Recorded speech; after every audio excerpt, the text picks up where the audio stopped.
یہ بھی یوم حسین کی تصویر ہے. باز قمری صاحب غالباً مہمان خصوصی تھے اور انتہائی بائیں جانب ظفر مہدی زیدی صاحب پرنسپل پریمیئر کالج موجود ہیں. آگے یہ بھی اسلامک ایجوکیشن سوسائٹی کی تصویر ہے. آگے یہ بھی ایک تقریر کی تصویر ہے غالباً.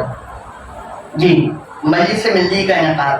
ابا کی جو مطلب اچیومنٹس کہی جا سکتی ہیں اس میں مجلس ملی کا قیام جو ہے وہ انتہائی اہم کارنامہ کہہ لیجیے یا انتہائی اختصار کے ساتھ منٹس ابا نے نوٹ کیے تھے کہ مجلس ملی کب تشکیل پائی, کیسے تشکیل پائی, کیا عوامل تھے جن کی وجہ سے مجلس ملی بنانے کا خیال آیا. یہ کچھ سطور ہیں جو میں نظر سماعت کر دیتا ہوں جلدی. مجلس ملی کا انعقاد یہ ابا نے لکھا ہے جون 1974 مطابق 20 جمادی الثانی 1394. ظاہر 20 جمادی الثانی بی بی کی ولادت بسعادت ظہور پرنور کا دن بھی ہے. اس میں اس دن مجلس ملی کا پہلا اجلاس منعقد ہوا تھا. یہ کہہ لیجیے کہ مجلس ملی کی تاسیس ان کی قائم کی گئی تھی. تو بس یہ 2-4 سطور ہیں اس حوالے سے, تو میں آپ کو نظر سماعت کر دیتا ہوں. ایک عرصے سے حساس دلوں میں یہ جذبہ پرورش پا رہا تھا کہ ملت جعفریہ میں ایک تنظیم ہونی چاہیے جو عام روش سے ہٹ کر کوئی ایسا لائے عمل مرتب کرے جو علمی, فکری, اخلاقی, مذہبی اور اقتصادی بنیادوں پر استوار ہو اور ایسی راہیں ڈھونڈے جو دین اور دنیا دونوں کی فلاح کا باعث بن سکے. اس سلسلے میں ایک ذہنی خدش نے ضرور پریشان کیا کہ مومنین میں انجمنوں کی بہتات اور کثرت ہے, نیز ہر قسم کی جماعتیں اور ادارے موجود ہیں, پر پھر کسی نئی تنظیم کی کیا ضرورت ہے کیونکہ کیوں نہ کسی اچھی جماعت میں شریک ہو کر کام کو آگے بڑھایا جائے.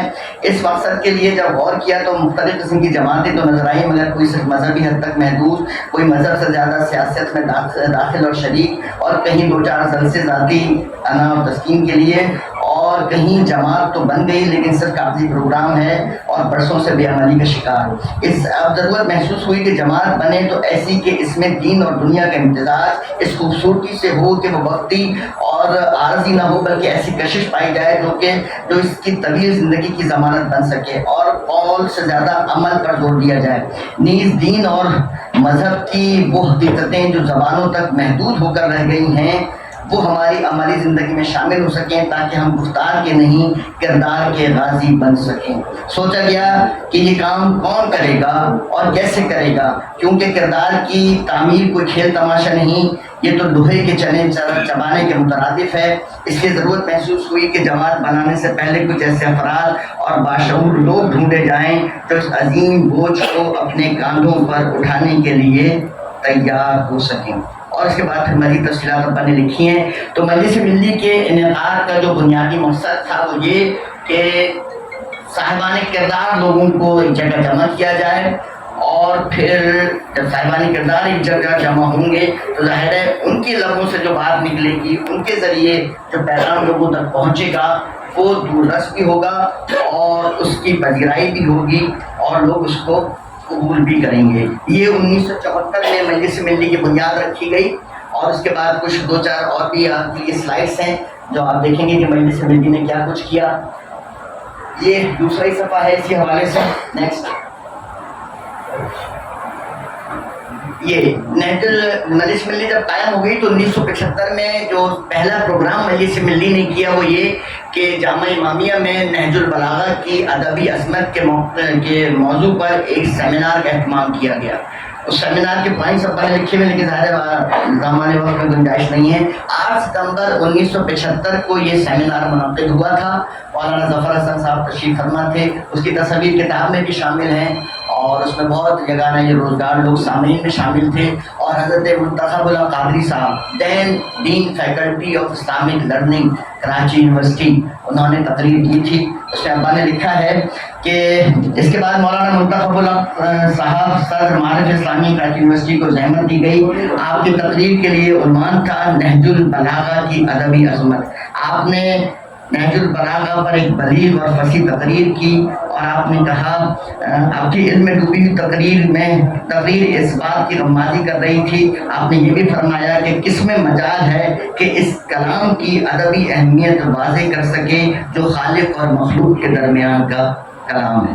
یہ پہلی تقریب تھی جامعہ امامیہ میں منعقد ہوئی مجلس ملی کے انعقاد کے بعد جو حضرت منتخب القادری صاحب dean faculty of Islamic learning نے نہج البلاغہ کے موضوع پر تقریر کی تھی. جی اس کے بعد ایک اور اہم کام یہ ہوا تھا.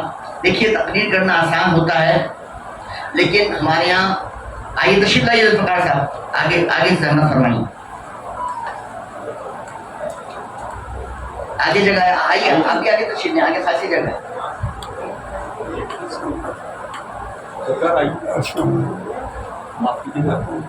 میں عرض کر رہا تھا کہ تقریر کرنا آسان ہوتا ہے لیکن مجلس ملی کے قیام کا ایک مقصد یہ بھی تھا کہ لوگوں کو تحریر اور تقریر کی طرف ملتفت اور متوجہ کیا جائے. تو مقالہ پڑھنا مشکل کام ہوتا ہے. تقریر ڈاکٹر صاحب تشریف فرمائیں, یقیناً تائید فرمائیں گے کیونکہ خود ان کا زبردست مقالہ ہے جس کی بنیاد پر ان ڈاکٹریٹ کی ڈگری تفویض کی گئی. مقالہ پڑھنا مشکل کام ہوتا ہے. جج اسلام مولانا رضی جعفر نقوی صاحب تشریف لا رہے ہیں, آئیے.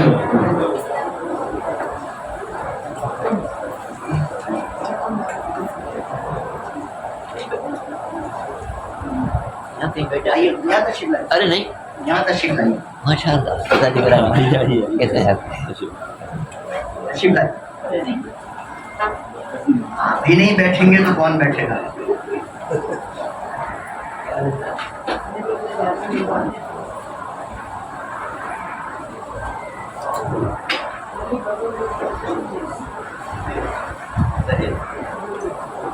میں کہہ رہا تھا کہ تقریر کرنا آسان ہوتا ہے لیکن مقالہ پڑھنا مشکل کام ہوتا ہے. مجلس ملی نے اہم کام یہ کیا کہ لوگوں کو مقالے لکھنے کی طرف مائل کیا اور 12 اپریل 1976 کو چھٹے امام ابا ایک بات کہا کرتے تھے. وہ کہتے تھے کہ در حقیقت مطلب یہ 74 76 کی بات ہے, انہوں نے اس کو لکھا بھی ہے. ابا کہا کرتے تھے کہ ہم در حقیقت اپنے آئمہ کو باہر کی دنیا سے حقیقی معنوں میں متعارف نہیں کرا سکے اور اسی خیال کے پیش نظر انہوں نے چھٹے امام کی سیرت پر اس سیمینار کا اہتمام کیا تھا. اس میں تقاریر نہیں تھیں بلکہ انتہائی پرمغز مقالات پیش کیے گئے تھے. جو مقالہ نگار تھے ان کے نام کتاب میں بھی ہیں, میں ایک نام یہاں پہ لے لیتا ہوں. غلام مہدی بلتستانی صاحب جو بعد میں چیئرمین بھی بنے کراچی یونیورسٹی میں اسلامک ڈپارٹمنٹ کے, ان کا مقالہ تھا. اس کے علاوہ حکیم ریاض حسین صاحب کا مقالہ تھا. پروفیسر سردار نقوی صاحب کا مقالہ تھا. ضیاء حسن موسوی صاحب نبیرہ نجم العلماء ان کا نہیں, میرا خیال ہے ناصر الملت کے ہم سے تھے. حضرت ضیاء حسن موسوی صاحب ناصر الملت تھے. ان کا مقالہ تھا. مولانا سید محمد رفیع صاحب قبلہ ان کا مقالہ تھا. ادیب اعظم مولانا ظفر حسن صاحب کا مقالہ تھا. تو یہ مقالات, اور ایک اہم بات یہ کہ اس تقریب کی صدارت جو کی تھی دین وی سی کراچی یونیورسٹی ڈاکٹر احسان رشید صاحب نے کی. چھٹے امام کے اوپر مقالات کا سلسلہ تھا, عظیم شان جلسہ تھا. امام بارگاہ شاہ نجف روڈ میں منعقد ہوا اور اس کی صدارت جناب احسان رشید صاحب مرحوم وائس چانسلر کراچی یونیورسٹی نے کی تھی. یہ 1976 کا ایک جلسہ تھا جو چھٹے امام کے حوالے سے منعقد ہوا. اس کے بعد 12 دسمبر 1977 کو پرورش اللہ قلم کرتے رہیں گے. ابا نے مجلس ملی کی منٹس بک میں اس کو اسی طریقے سے لکھا ہے, ہیڈنگ اوپر لکھی ہے کہ ہم پرورش اللہ قلم کرتے رہیں گے. یہ 12 دسمبر 1977 تھی اور اس میں ہوا یہ تھا کہ کچھ مؤلفین اور مصنفین نے نئی کتابیں لکھی تھیں جن میں ایک حفاظت حسین طائی صاحب تھے, حسین رضوی صاحب تھے جو مشہور نوخان علی رضوی علی بستی کے ان کے والد تھے. ایک پروفیسر منظور حسین یاد صاحب تھے جو بالکل نابینا تھے, ان کی ایک کتاب شائع ہوئی تھی. اور عبدالکریم مشتاق صاحب جن کا نام نامی میرا خیال تعارف کا محتاج نہیں ہے, ان کی کئی ایک کتابیں اس وقت 1977 میں شائع ہوئی تھیں. تو ان چاروں صاحبان قلم کے اعزاز میں یہ تقریب منعقد ہوئی تھی اور اس میں آپ جیسا کہ تصویر اسی موقع کی ملاحظہ فرما رہے ہیں, تقریر کر رہے ہیں. جو سر جھکائے بیٹھے ہیں حضرت حسین طائی صاحب ہیں, حسین رضوی صاحب ہیں اور انتہائی بائیں جانب پروفیسر ڈاکٹر علی سرور صاحب ہیں جو بعد میں ڈپارٹمنٹ آف اکنامکس کے چیئرمین بنے کراچی یونیورسٹی کے. اور یہ بالکل جو چشمہ لگائے بیٹھے ہیں جن کے متعلق میں کر رہا تھا پروفیسر منظور حسین یاد صاحب ہیں, نابینا تھے لیکن اس وقت ان کی کتاب شائع ہوئی. تو 1977 میں یہ ایک تقریب تھی, اس لیے ابا نے اس کا عنوان رکھا منٹس بک میں ہم پرورش اللہ قلم کرتے رہیں گے. ان مصنفین اور مؤلفین کے اعزاز میں یہ تقریب منعقد ہوئی تھی. یہ 1977 تھا. اس کے بعد جب انقلاب ایران رونما ہوا ہے تو اس حوالے سے مجلس ملی کے اجلاسات ہوتے رہتے تھے ہر مہینے. تو 9 مارچ 1979 کو یہ تقریب منعقد ہوئی تھی, اجلاس منعقد ہوا تھا. اور اس میں اگر آپ اور فرمائیں دیکھیں جن لوگوں کے سگنیچرز موجود ہیں تو اس میں تقی امروہی صاحب بھی ہیں. تو یہ انتہائی جو چیدہ افراد ہوتے تھے اس وقت، انتہائی پڑھے لکھے اور یگانے روزگار لوگ، وہ ان اجتماعات میں شرکت فرماتے تھے۔ اس کے مطابق میں کچھ نہیں کہوں گا، بہت کم یہ 9 مارچ تھی۔ 2 جولائی کو ایک اور تقریب منعقد ہوئی نیکسٹ۔ جی ہاں، آپ حضرات کے علم میں شاید ہو کہ پروفیسر غلام عباس صاحب نے بڑا کام کیا انگریزی اردو ادب کے حوالے سے، کہ انہوں نے میر انیس کے مرثیے یارب چمن نظم کو گلزار ارم کر 156 بند کا مرثیہ ہے میر انیس کا، پروفیسر غلام عباس صاحب نے ایک عظیم کام یہ کیا کہ اس پورے مرثیے کو منظوم ترجمہ کیا تھا، مطلب انگریزی میں مرثیہ۔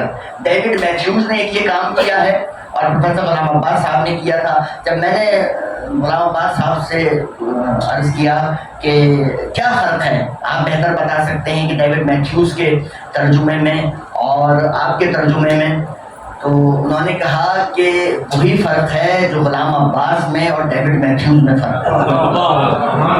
کہنے لگے ڈیوڈ میتھیوز کا کام یقیناً قابل قدر ہے، لیکن وہ کہنے لگے کہ جو وابستگی، جو محبت، عقیدت اور مودت کے جذبات مرثیے کو انگریزی کے قالب میں ڈھالنے کے لیے چاہیے ہوتے ہیں، وہ جذبہ ڈیوڈ کہاں سے لائے گا؟ ہمارے جج تھے امام حسین، اور میں نے یقین فرمائے، میں دیکھتا تھا کہ جب وہ بند سنایا کرتے تھے تو واقعتاً زارو قطار رو رہے ہوتے تھے۔ آج شبیر میں کیا عالم تنہائی ہے اور کیا کہنے کا، تو واقعتاً جو عقیدت اور محبت پروفیسر صاحب کو ہے، ظاہر ڈیوڈ میتھیوز کے پاس وہ تو نہیں تھی، لیکن بہرحال اس میں یہ قطعاً یہ نہیں کہا جا سکتا کہ ڈیوڈ میتھیوز کا کام خدا نخواستہ چھوٹا ہے۔ اس نے یہ محبت اور عقیدت نہ ہوتے ہوئے کتنا بڑا کام کیا۔ یہ محبت اور عقیدت اس کے پاس نہیں تھی، لیکن اس نے ادبی شاہکار مرتب کیا۔ تو بہرحال تو جب یہ کتاب مطلب شائع نہیں ہوئی تھی، یہ مرثیے کا ترجمہ ہو چکا تھا، تو اس کتاب کی اشاعت کے حوالے سے 2 جولائی 1982 کو ایک جلسہ منعقد ہوا، اور اس جلسے میں حماد زیدی صاحب عائشہ مسجد پر رہتے تھے، مجھے بھی یاد ہے کیونکہ میں بھی اس تقریب میں گیا تھا، چھوٹا سا تھا میں، تو اس میں تقریب میں بہت زبردست مجمع تھا، اور ہو یہ رہا تھا کہ جب تقریر وغیرہ ہو چکی، تعارف ہو چکا کہ اس طریقے سے مرثیے کا کام ہوا ہے یہ، تو پھر مرثیے کا آغاز ہوا۔ ایک بند محمود الحسن رضوی صاحب پڑھتے تھے اردو کا، اور اس کا منظوم ترجمہ پھر غلام عباس صاحب کرتے تھے۔ اسی اسنا میں مغرب کی اذان کا وقت ہو گیا، مغرب کی نماز ادا کی گئی۔ مغرب کی نماز کے بعد علامہ عباس حیدر عابدی صاحب تشریف لے آئے، پھر انہوں نے کہا کہ اب میں اردو میں مرثیہ پڑھوں گا اور پھر پروفیسر صاحب انگریزی میں ترجمہ کریں، اور پھر وہ اسی طریقے سے ہوا۔ اور پھر بعد میں انہوں نے یہ وعدہ بھی کیا تھا علامہ عباس حیدر عابدی صاحب نے کہ اس مرثیے کی طباعت کے تمام تر اخراجات میں برداشت کروں گا۔ بہرحال وہ تو ایک بات تھی۔ تو 1982 2 جولائی 1982 کو یہ تقریب ہوئی مرثیے کے تعارف کے حوالے سے۔ اس کے بعد 1983 میں یہ کتاب شائع ہو کر منصہ شہود پہ جلوہ افروز ہوئی۔ میں بتا نہیں سکتا کہ ابا کو اس کتاب کی اشاعت سے کس قدر دلچسپی تھی اور وہ مطلب کس قدر پریشان تھے۔ دیکھیں 1983 کی بات ہے، نہ مسائل ایسے تھے، میں نے عرض کیا کہ ہمارے گھر میں تو فون تھا ہی نہیں۔ مجلس ملنی میں صرف 2 احباب ایسے تھے جن کے پاس فون تھا، ایک ڈاکٹر ندیم الحسن صاحب کی کلینک اور گھر پہ فون تھا، یا محمود الحسن رضوی صاحب کے دفتر میں فون تھا۔ کبھی جتنے بھی اجلاس ہوتے تھے، جتنے بھی لوگوں کو کنوے کرنا ہوتا تھا، وہ سب اسی طریقے سے ان 2 فونوں کے ذریعے کیا جاتا تھا۔ گاڑی بھی 2-4 لوگوں کے پاس ہی تھی، شاید ڈاکٹر ندیم صاحب کے پاس تھی، ان کی گاڑی مسلسل استعمال ہوتی رہتی تھی۔ تو 1983 میں جب یہ کتاب شائع ہوئی تو ابا کی بھرپور یہ کوشش تھی کہ کسی طریقے سے اس کتاب کے حوالے سے مطلب لوگوں کو آگاہی ہو۔ جیسے کہ میں نے کہا، ابا کہا کرتے تھے کہ ہم اپنے آئمہ کا صحیح معنوں میں باہر کی دنیا سے، مغربی دنیا سے تعارف نہیں کرا سکے، تو ابا یہ چاہتے تھے۔ اور اگر جن لوگوں نے یہ کتاب دیکھی ہے، دا امارٹل پوئٹری اینڈ میر انیس، بافانی شاعری اور میر انیس، تو جن لوگوں نے یہ کتاب دیکھی ہے وہ یقیناً میری تائید کریں گے کہ یہ مرثیے کا انسائکلوپیڈیا ہے۔ مرثیہ ویسٹ میں، مرثیہ ایسٹ میں، مرثیہ دکن میں، مرثیہ عرب میں، جتنے بھی مرثیے کے وہ معاملات تھے، مرثیے کی تاریخ تھی، ان سب کو اس کتاب میں یکجا کیا گیا۔ تو اس کتاب سے ابا کو بڑی امیدیں تھیں۔ جب یہ کتاب جلوہ گر ہوئی، شائع ہوئی، تو اس کا وہ رسپانس نہیں آیا جیسا کہ آنا چاہیے تھا۔ اور اس حوالے سے پروفیسر سید جعفر زیدی شہید، اللہ ان کے مزید درجات بلند کرے، انہوں نے ایک بات کہی اپنے ایک مضمون میں، کہنے لگے کہ اس شہر میں اردو مرثیہ سمجھنے والے لوگ کم ہیں، اور مجلس ملنی نے انگریزی میں مرثیہ شائع کر دیا ہے۔ گویا مجلس ملنی نابیناؤں کے شہر میں